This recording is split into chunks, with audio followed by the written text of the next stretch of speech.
Boa tarde, sou Valéria Mundim Prado, escritora e contadora de histórias. Hoje eu estou aqui para contar para vocês como começaram as histórias das 1001 Noites. Contam as lendas que há muitos anos atrás reinava na Índia um sultão descendente dos Sassânidas. Ele tinha 2 filhos. O mais velho chamava-se Sharair e o mais novo Shazenã. Ambos valentes e muito dignos de serem os herdeiros do pai. Quando o monarca morreu, subiu ao trono o seu primogênito Sharair. Como ele tinha um grande amor pelo irmão, dividiu com ele o poder e o reino, nomeando-o rei de Samarcande. Com isto, eles ficaram separados por 10 anos. Passado estes anos, Sharair, com muitas saudades do irmão, mandou seu vizir até o seu reino com um convite, para que ele viesse passar com ele alguns dias.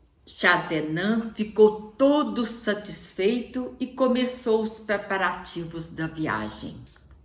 Quando já estava tudo pronto, inclusive ele já tinha organizado um conselho para dirigir o seu reino em sua ausência, já bem tarde da noite, subiu aos aposentos de sua esposa sem tê-la avisado, para despedir-se dela.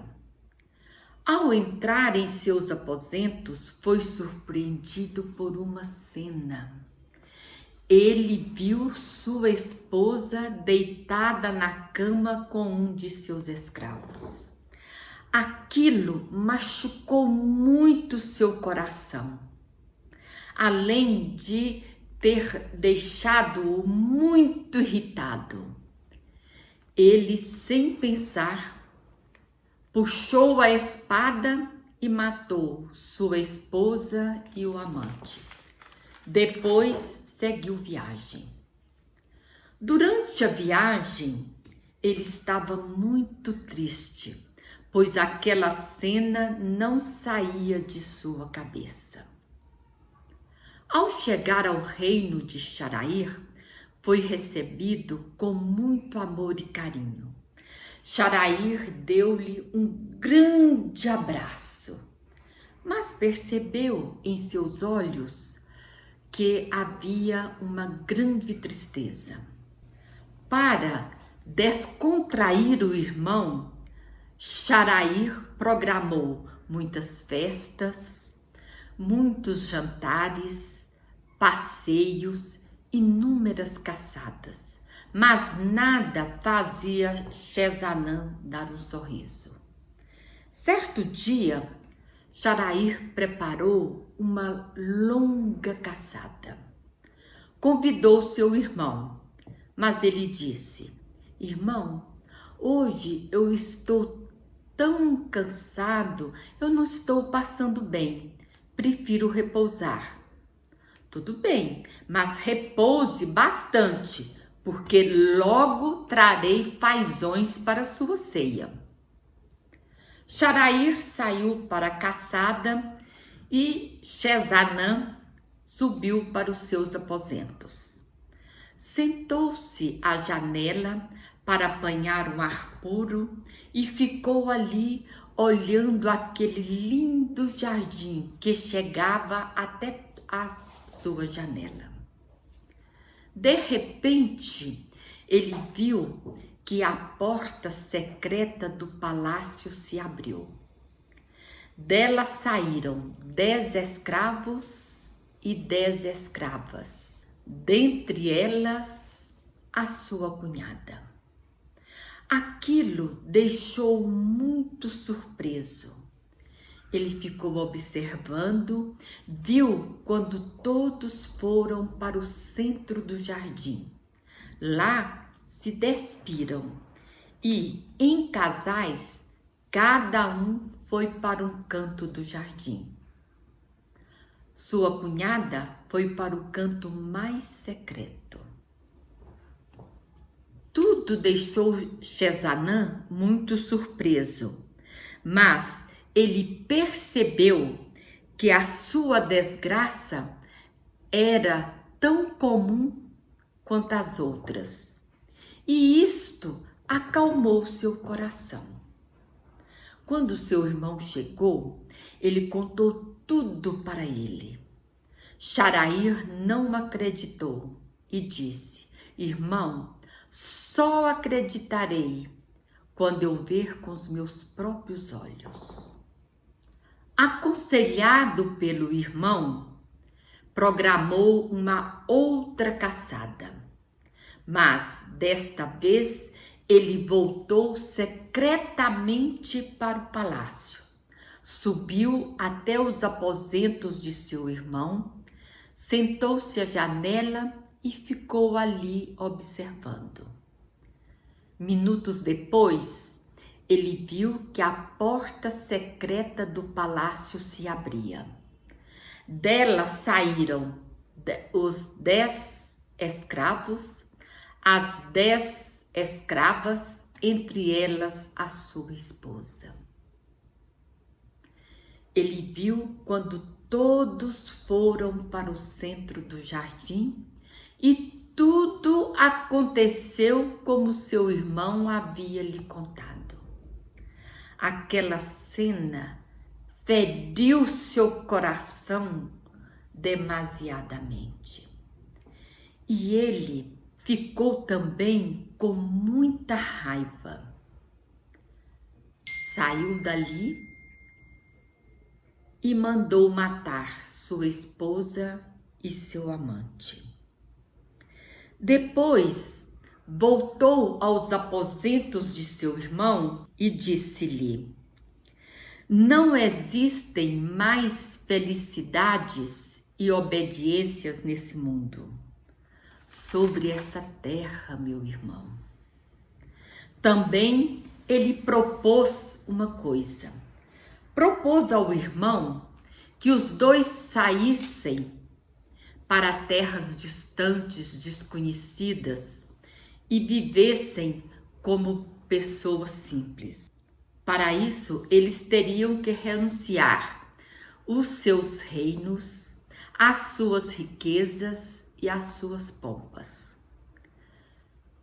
Chazanã aceitou aquela proposta, mas falou: Charair, nessas nossas andanças, se a gente encontrar uma pessoa que for mais infeliz do que eu e você, nós voltaremos e pegamos tudo que é nosso de volta.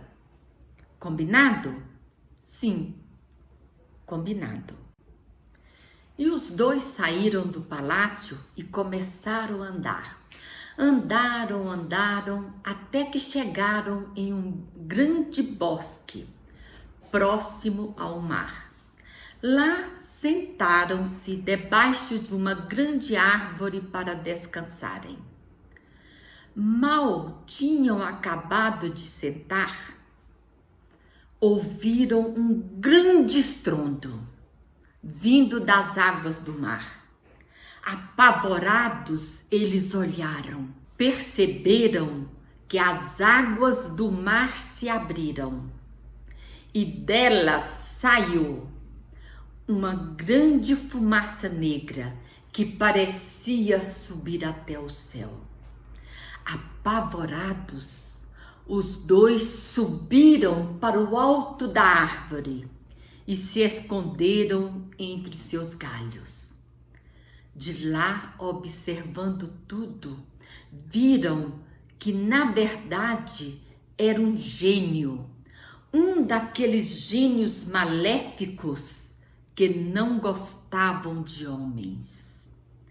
Ele veio andando em direção ao bosque, carregando uma enorme caixa de cristal nos ombros, fechada por 3 fechaduras de fino aço. O gênio foi entrando pelo bosque e sentou-se justamente debaixo da árvore onde eles estavam. Os dois tremiam.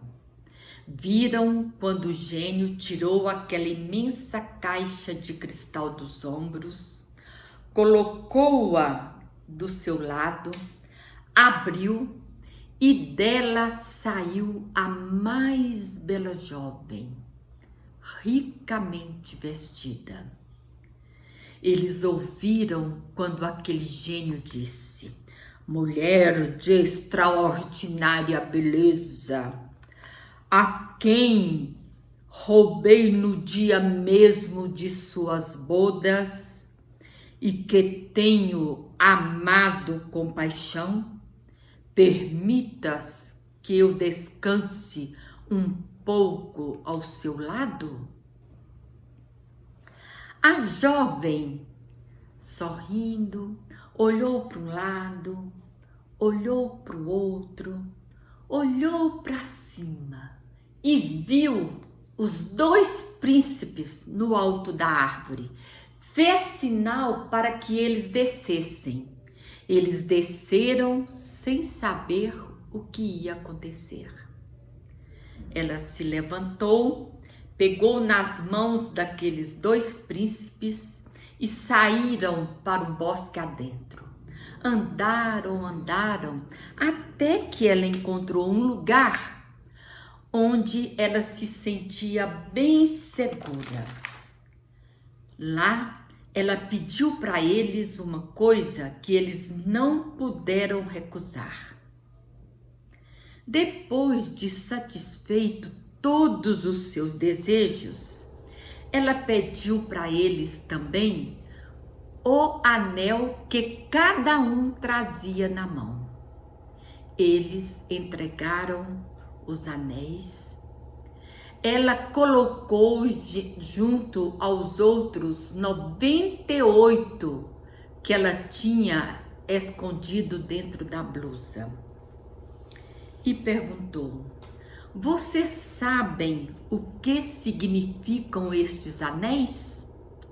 Significam que cada um de seus donos gozaram de meus afetos como acabaram de fazer os dois.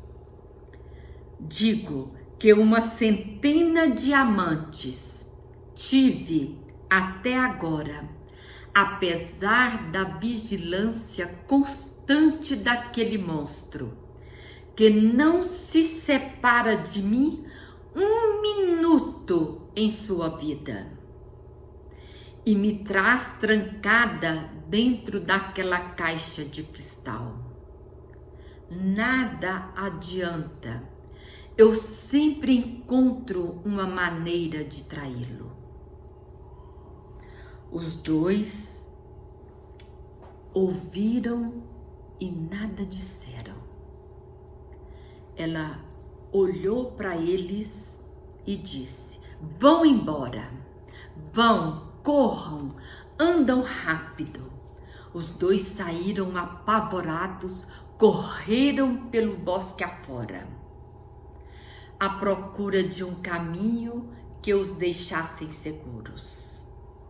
Ela voltou, sentou-se, colocou novamente a cabeça daquele monstro em cima de seu colo e ficou ali esperando até que ele acordasse. Os dois príncipes, depois de andarem muito tempo, Jarair falou: irmão, nada se iguala à malícia das mulheres. Sim, respondeu ele, mas você, Jarair, há de concordar comigo que aquele gênio é mais digno de compaixão e mais desgraçado do que eu e você. Portanto, voltemos para os nossos castelos e tomamos tudo de novo que nos pertence. conforme combinamos. Sim, Charair prometeu.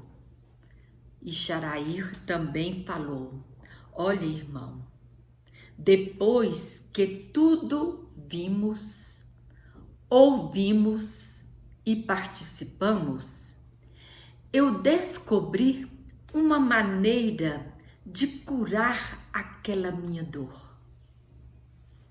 Penso que você vai fazer o mesmo quando souber. E os dois, andando, chegaram em uma clareira onde um foi para um reino, o outro para o outro. Charair, chegando ao seu palácio, chamou o seu vizir e disse: a partir de hoje, você vai trazer para mim, todos os dias, uma bela jovem. Eu casarei com ela e na manhã seguinte mandarei matá-la. Meu Deus! O vizir ficou apavorado. Os súditos revoltaram com Charair, pois não havia um lar onde não chorassem a perda de uma filha. Este plano durou 3 anos. O próprio vizir tinha 2 filhas. A mais velha chamava-se Sharazade e a mais nova Dinazarde.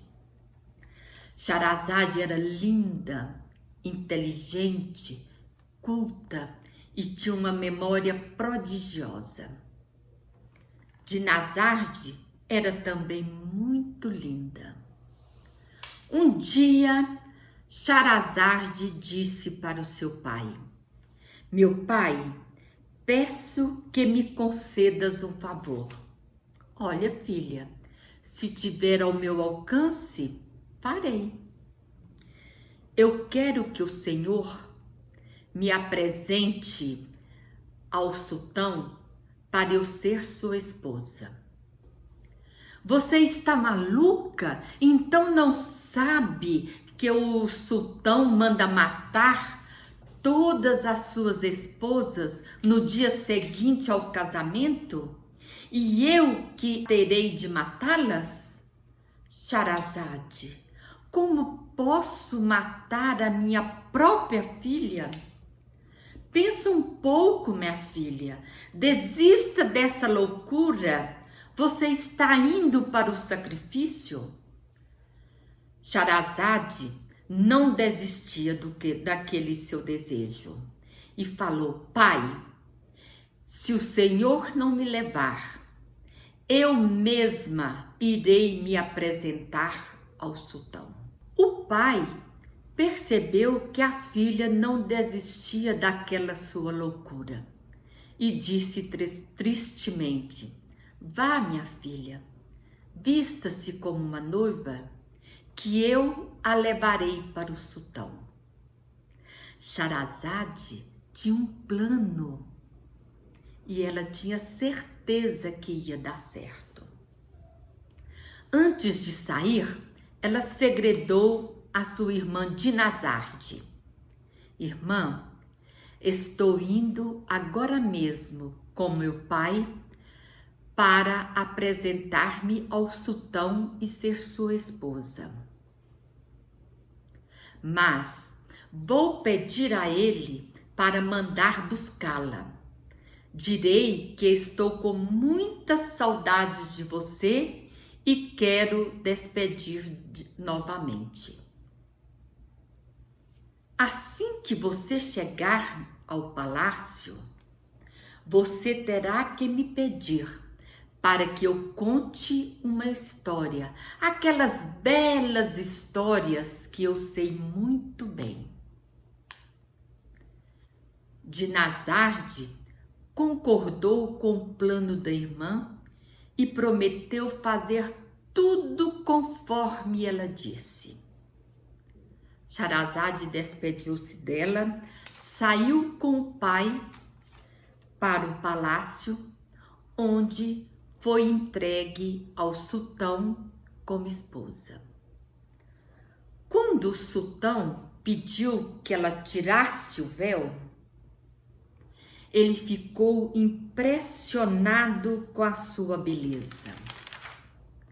Mas logo disse: qual a razão de você, vizir, trazer a sua própria filha?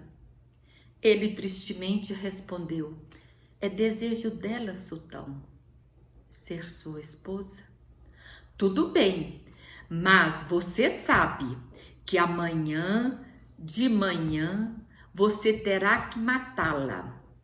E se não o fizer, eu mandarei matar você e a sua filha. Sherazade e o sultão começaram a conversar.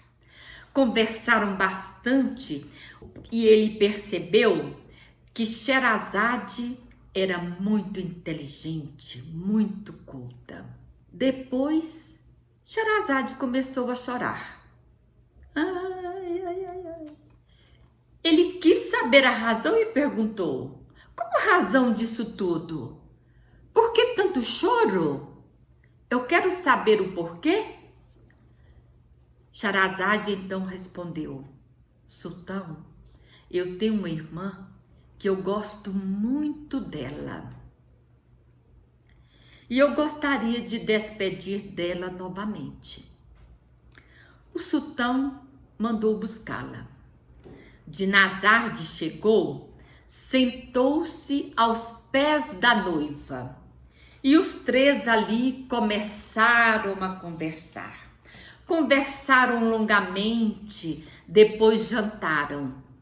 E Dinazarde pediu então à sua irmã que contasse uma das histórias, aquelas histórias que ela sabe muito bem.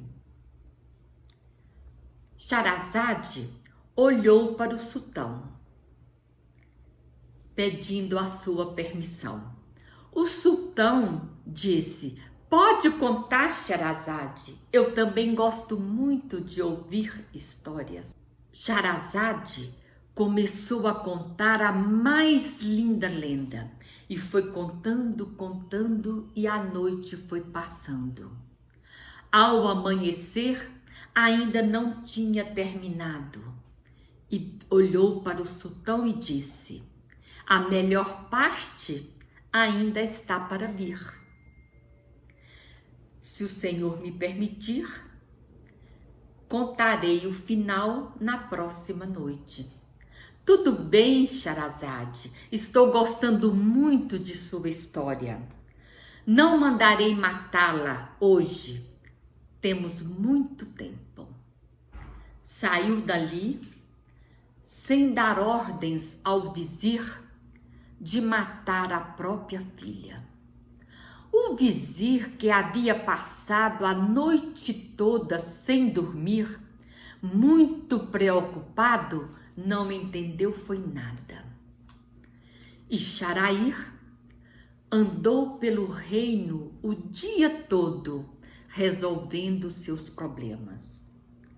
À tardezinha voltou para o castelo e foi ao encontro de Sherazade e Dinazarde.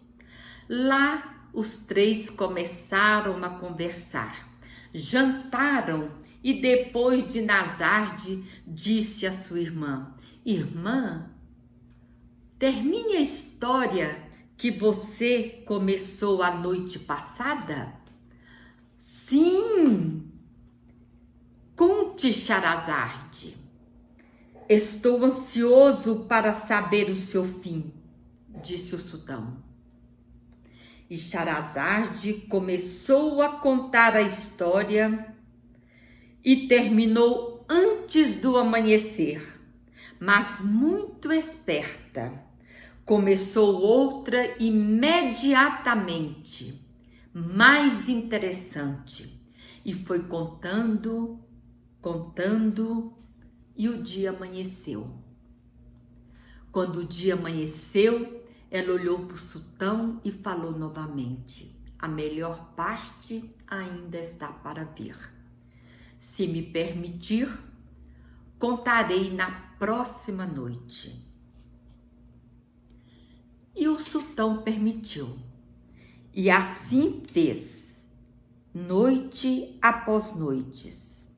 Sherazade terminava uma história e começava outra, e manhã após manhã, o sultão transferia a ordem de matá-la. Hoje contei para vocês como começaram as histórias das 1001 Noites. Todas as terças-feiras vou contar algumas histórias que Sherazade contou para o sultão durante as 1001 Noites. Essas histórias estão neste livro aqui, Joias das 1001 Noites. Este livro é da Editora Melhoramentos, tradução de Ottokar Hans, adaptação Maria Tereza Cunha de Giacomo. Me aguardem!